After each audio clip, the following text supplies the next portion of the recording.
Magandang hapon! Kumusta po? Narito po ulit ang update natin para sa lagay ng ating panahon.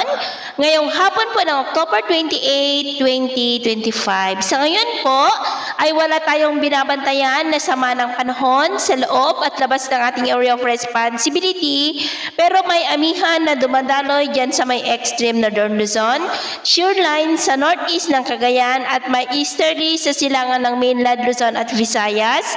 At may intertropical convergence zone pa rin na nag-extend sa may Mindanao.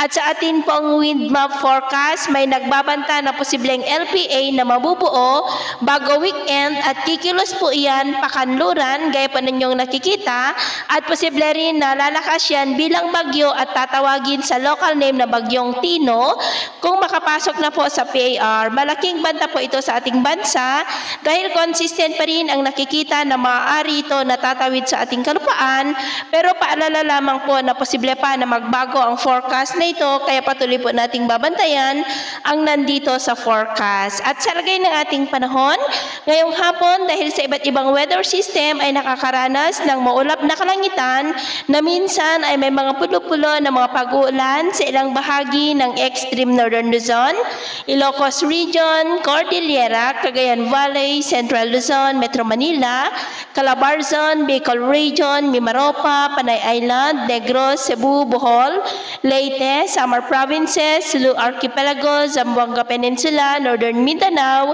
Caraga, Davao Region at Sorsogon. At mamayang gabi, may mga isolated rains pa rin sa ilang bahagi ng ating bansa kaya mag-ingat po tayo sa posibleng mga banta pa rin ng mga pagbaha at pagguho ng lupa.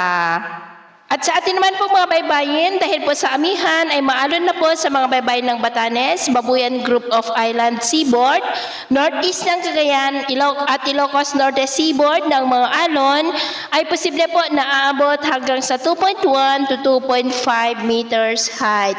Kaya hanggat maaari po ay iwasan na muna natin ang papalaot dyan sa mga may kulay pula para po mas makaiwas sa mga sakunang pangkaragatan.